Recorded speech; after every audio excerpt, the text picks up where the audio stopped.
शुक्लांबरधरं विष्णुं शशिवर्णं चतुर्भुजं प्रसन्नवदनं ध्यायेत् सर्वविघ्नोपशान्तये आपदापहर्तारं धातारं सर्वसम्पदां लोकाभिरामं श्रीरामं भूयो भूयो नमाम्यहम्।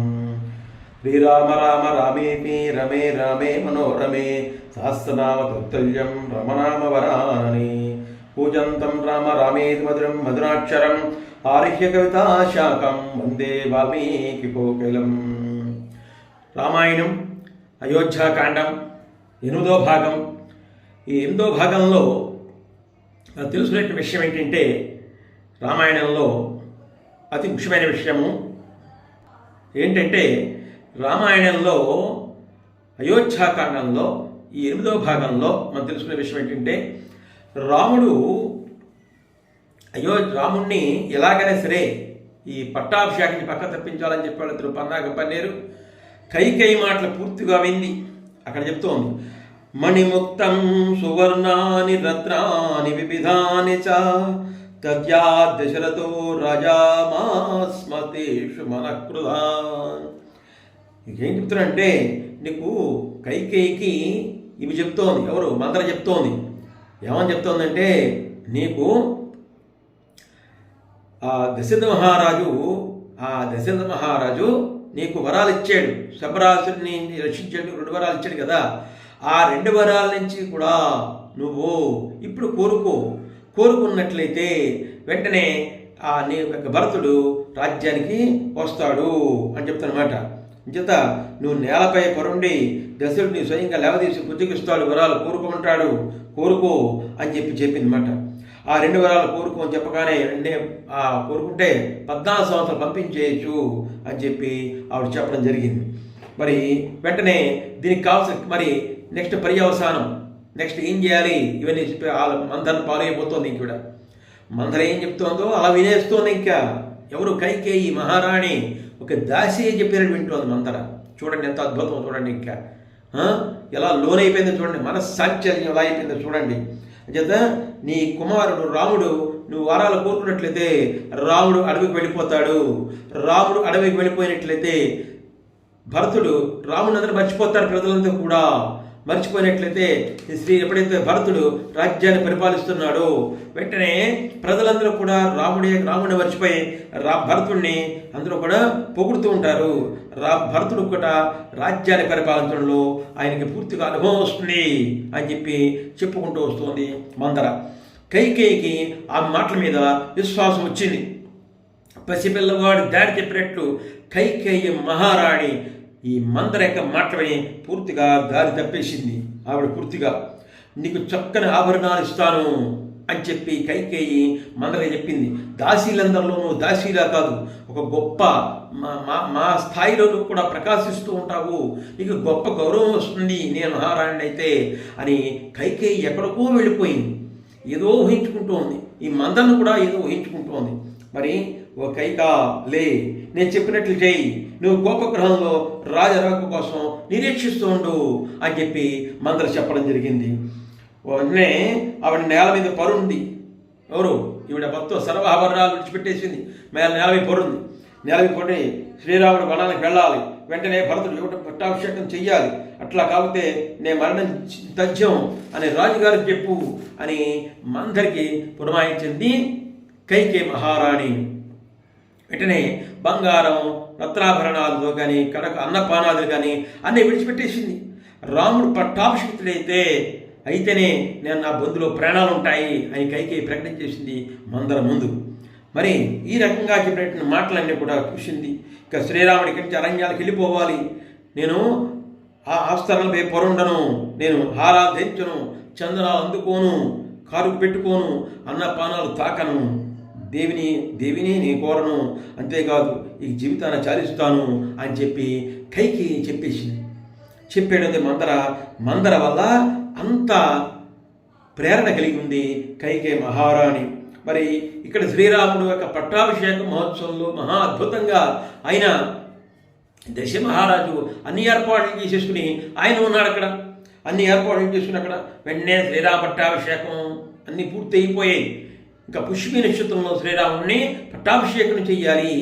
ఆ సమయంలో ఏం జరిగిందంటే వెంటనే దశరథ మహారాజుకి కైకేయి మహారాణి అంటే చాలా ఇష్టంట.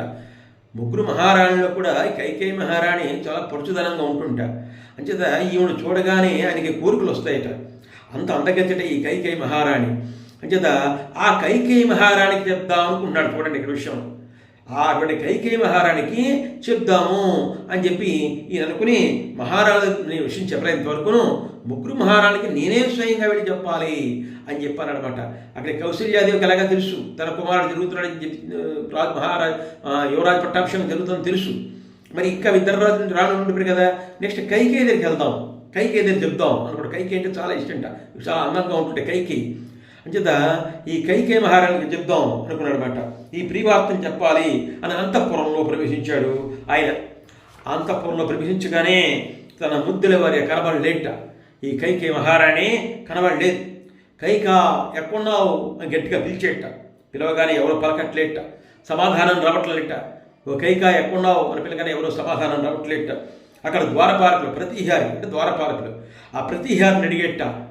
ప్రతిహారి, ద్వారపాలక, మహారాణి ఎక్కడుంది, మాటలు వినపట్లేదు అంటే ఆయన భయపడుతున్నాడు. ప్రతిహారి ద్వారపాలకుడు మహారాజు గారు కదా, మరి ఈ చక్రవర్తి కదా. భయపడుతూ ఆయన ఏమన్నట్టంటే మహారాణి గారు చాలా క్రుద్ధురాలై ఉన్నారు, చాలా కోపంతో ఉన్నారండి, చాలా కోపంతో ఉన్నారు మహారాణి గారు అని చెప్పి చెప్పడం జరిగింట. చాలా కోపంతో ఉన్నారు, చాలా కోపగృహంలో ఉన్నారు అని చెప్పి చెప్పడం జరిగింది. వెంటనే అక్కడి నుంచి ఈ వృద్ధ భూపతి, మరి దశ మహారాజు ముసలివాడే కదా, వెంటనే అక్కడికి వెళ్ళాడు. అక్కడ ఉంది మహారాణి, అక్కడికి వెళ్ళాడు. ఓ దేవి, నా మీ కోపం ఎందుకు వచ్చింది నీకు? నువ్వు ఎందుకు ఇలాగా దుమ్ముతో ఉన్నటువంటి నేల మీద ఎందుకు పడుకున్నావు? సర్వాభరణాలని కూడా నువ్వు ఎందుకు అలా విడిచిపెట్టేసావు? ఇలా పడుకోవడానికి కారణం ఏంటి? నా మనస్సు చాలా బాధతో ఉంది, నువ్వు పడుకున్నావంటేను. ఏమొచ్చింది నీకు? నీకేం కావాల్సిన కోరిక తీర్చగలను, మొత్తం సర్వము కూడా నా చేతిలో ఉంది అనేటువంటిది దశరథ మహారాజు వచ్చింది. అప్పటికైనా చెప్పాను కదా, కైకేయి చాలా అంతగతిత. అక్కడ ఉన్న వాతావరణం అంతా కూడా ఆయనకి చాలా ఉద్దీపనం కలిగిస్తూ ఉంటారు. ఆ కైకేయి మహా పేరు చెప్పగానే ఆయనకు ఉద్దీపనం కలుగుతుంది. అటువంటి కైకేయి మహారాణి దగ్గరికి వెళ్ళాడు. ఇంత మంచివారు చెప్తూ ఆవిడ యొక్క ఆనందాన్ని పొందాలని చెప్పి వెళ్ళాడు మాట అక్కడికి. కానీ ఇక్కడ జరిగింది ఇంకోటి. ఇక్కడ ఇలా వెళ్ళగానే వెంటనే ఆవిడ అక్కడ పడుకుంది చూశాడు. అమ్మో ఇలా పడుకుందని చెప్పి అంటే ఆయన చాలా బాధపడ్డాడు. ఏమిటి ఇంత జరిగింది ఏమిటి అని చెప్పి. వెంటనే నీ మనోరథాన్ని తీరుస్తాను ప్రతిజ్ఞ చేసినటువంటి దశరథ మాల సంతుష్టి అయిపోయింది. వెంటనే చెప్పు, నీకేం కావాలో చెప్పు, కోరుకో. ఎందుకు అలా పడుకున్నావు? ఇంత కోపగృహంలో ఉండవలసిన పని నీకు? మహారాణి నువ్వు, అందగెత్తు నువ్వు, నాకు ఇష్టమైన దాని నువ్వు, ఇష్టమైన మహారాణి నువ్వు, నీకేం కావాలో చెప్పు అని చెప్పి అని అన్నట్ట. నేను అభిప్రాయం తీరుస్తాను అని చెప్పి చెప్పడంతో వీడికి చాలా ఉత్సాహం వచ్చింది, మనస్సులో ఉత్సాహం వచ్చింది. వచ్చి ఏమందంటే, నువ్వు చాలా శక్తిమంతుడివి, సత్యసంధో మహాతేజ ధర్మజ్ఞ సుసమాహిత వరం మమ దాత్యేషు తన్మే శృణ్వంతు దేవత. ఏమన్నాడంటే, సత్యసుందరుడు నువ్వు, సమస్త ధర్మాలు తెలిసిన వాడు నువ్వు, నాకు వరాలు ప్రసాదించావు, శ్రద్ధగా విను అని కైకేయి దేవతలతో వరకు సకల సాక్షిగా గవించింట. నాకు శంబరాసుడితో యుద్ధం జరుగుతున్నప్పుడు నిన్ను రక్షించాను, 2 సార్లు రక్షించాను కదా, 2 వరాలు కోరుకోమని చెప్పి నువ్వు నాకు వరాలు ఇచ్చావు కదా, నీకు సంబంధించినప్పుడు 2 వరాలు కోరుకొని ఇచ్చావు కదా, ఆ 2 వరాలని జ్ఞాపకం చేస్తున్నాను. ఇప్పుడు నాకు ఆ 2 వరాలు కావాలి, ఆ విధంగా నువ్వు మాట చెప్పిన ప్రకారం కోరుకుంటున్నాను అని చెప్పి ఏముందంటే ఆవిడ సాక్షులుగా దేవతలు పిలిచింట, దేవతలు ప్రార్థించింట. ఇగో నేను మీరందరూ సాక్షులుగా ఉండండి, దశరథ మహారాజుని 2 వరాలు కోరుతున్నాను అని చెప్పింట. ఇంకా అప్పటికైనా కామమోహితుడే ఉన్నాడు. ఎవరు? ఈ శుభవార్త చెప్పి ఆవిడతోటి సుఖంగా ఉండాలి అనుకుని వచ్చేట. అక్కడికి వచ్చినటువంటి ఆయన కామమోహితుడైనటువంటి ఈ వరాలకు సిద్ధపడ్డాడు. మహాధనుధనుడి ఆ దశరథ మహారాజు. ఇంకా కైకేయి అని ప్రశంస ముంచెత్తింది. నువ్వు అంతటి వాడివి, ధర్మానికి కట్టుబడిన వాడివి, అలాంటి వాడి ఇలాంటి వాడి, మీ వంశం ఎంత గొప్పది, అలా ఇలా ఈయన పొగిడింది. ఈయన అసలే కామమోహితుడే ఉన్నాడు ఆవిడ మీద. వెంటనే గుర్తు తెచ్చుకున్నాడు, ఆ సంబరాశులతో జరిగినటువంటి విషయాల్ని గుర్తు తెచ్చుకున్నాడు. గుర్తు తెచ్చుకుని ఆ 2 వారాలు ఇస్తానని చెప్పాను కదా అని చెప్పి అనుకున్నమాట. అంచేత వెంటనే ఆ కైకి పోయిన మాటలని ఆమె వసుడైపోయాడు. చెప్పిన మాటలకి ఆయన వసుడైపోయి ఓనాథ శ్రీరాముని కోసం ఏర్పాడిన సామగ్రితోటి 1వ వరం ఏం కోరుకుంది? సన్నాహాలతోటి నేడే నా భర్తను యువరాజ పట్టాభిషేకం చేయాలి, ఇది నా మొదటి వరం అని చెప్పిందన్నమాట. నువ్వు యువరాజుని ఈవేళ ఎటువంటి పందిట్లు ఎటువంటి సర్వ సన్నద్ధములతోటి యువరాజు పట్టాభిషేకం చేద్దాం అనుకున్నావు శ్రీరాముడిని, ఆ స్థానంలో శ్రీరాముడితో నా కుమారు భరతుని యువరాజు పట్టాభిషేకం చేయాలి, నా మొదటి వరం అని చెప్పాడు అనమాట. ఇంకా 2వ వరం అని చెప్పి చెబుతోంది. 2వ వరం కూడా అదేమి చెప్పిందంటే శ్రీరాముడు నారచీరలు కట్టుకుని జింక ధర్మం ధరించాలి, జటాధారి ఇవ్వాలి, దండకార్యానికి వెళ్ళిపోయి తాపసూర్తిలో అక్కడ 14 సంవత్సరాలు ఉండాలి, ఇది నా 2వ వరం అని 2వ వరం చెప్పేసింటాడు. మొట్టమొదటి వరం ఏమిటి? శ్రీరాముడి స్థానంలో నా కుమారుడు యువరాజు పట్టాభిషేకం జరగాలి. 2వ వరం ఏంటి? తక్షణమే ఇప్పుడే రాముడు జటాధారి అయి నారచీరలు కట్టుకుని జింక చర్మం కట్టుకుని దండకార్యానికి 14 సంవత్సరాలు నివాసం చేయాలి, ఇప్పుడే వెళ్ళిపోవాలి, ఇది నా 2వ వరం అని 2వ వరం కోరేసి. ఇది చూస్తుంటే శ్రీరాముడికి ఇంకా వరం మీదకి వెళ్ళాలి అని చెప్పేసింది. ఇంకా ఆయనకి కూలిపోయేట ఈ వరాలు విని వెంటనే అడిగేసి ఏమంటే అడిగేసి వెంటనే ఏం చెప్పిందంటే, నువ్వు రాజు సత్యానికి కట్టుబడి ఉండేవాడివి, మరి మానవులకి లోకంలో పరలోకంలో కానీ సకల సౌఖ్యాలు ప్రదానం చేసే సకల పరిపాలకుడు నువ్వు, సత్యవాక్కుడివి, అత్యుత్తమ సాధన తపోధనం నువ్వు అని చెప్పి ఆమె చెప్పడమాట. స రాజరాజో భవ సత్యసంగర కులంచ శీలంచ హి రక్ష జన్మ చ పరత్రవాసే నతంచుత్తమం తపోధనా సత్యవతో ఇతం నృణాం.